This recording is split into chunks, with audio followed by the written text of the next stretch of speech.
The wind howled through the ancient trees, carrying with it whispers of a dark secret that Hollowbrook House held within its time-worn walls. Nestled deep in the heart of the sprawling woods, the imposing structure stood as a silent sentinel guarding its malevolent history.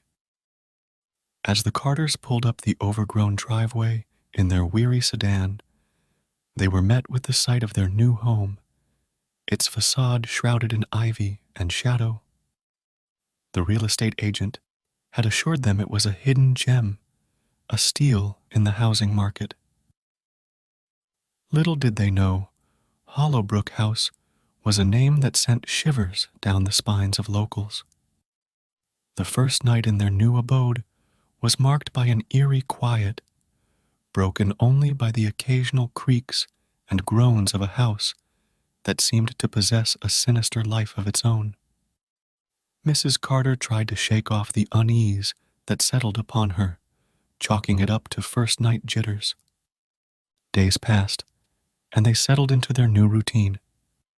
Yet, the shadows in Hollowbrook House seemed to harbor secrets too dark to be ignored. Unexplainable drafts chilled the air, even on the warmest days. Objects moved of their own accord, as if guided by unseen hands. One evening, as Mr. Carter wandered the dimly lit halls, he stumbled upon a dusty library, its shelves sagging under the weight of ancient tomes. His fingers traced over the spines, stopping at a weathered journal, its pages yellowed with age. The entries spoke of a tragic tale, a family torn apart by madness and despair. The story told of a man, once the master of Hollowbrook House, who had become consumed by a malevolent force.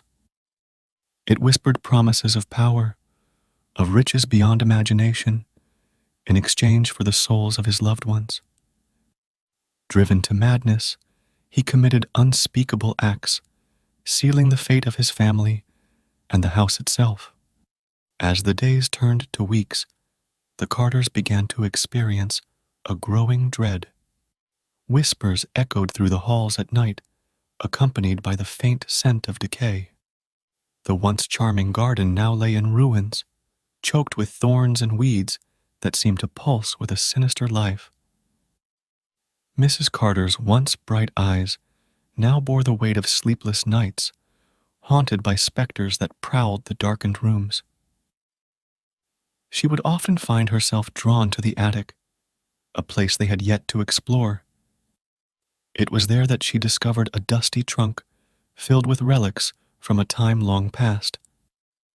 Among them was a portrait of the family that had once called Hollowbrook House their own. As she gazed upon their faces, frozen in time, a cold realization settled upon her. The eyes of the children held a haunting familiarity, mirroring the vacant stares that seemed to follow her every move.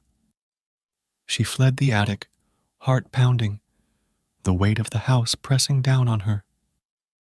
Desperation set in as the Carters sought to unravel the malevolence that clung to their new home. They consulted experts, mediums, and priests, all of whom left with ashen faces and trembling hands. The darkness that had claimed Hollowbrook House seemed impenetrable, a force beyond human understanding. One fateful night, as a storm raged outside, the Carters gathered in the decrepit library. The pages of the journal spread before them. It spoke of a ritual, a final act of desperation to cleanse the house and free the tormented souls trapped within. With trembling hands, they followed the instructions, calling out to the spirits that lurked in the shadows. As the final incantation fell from their lips, the house seemed to exhale a long-held breath.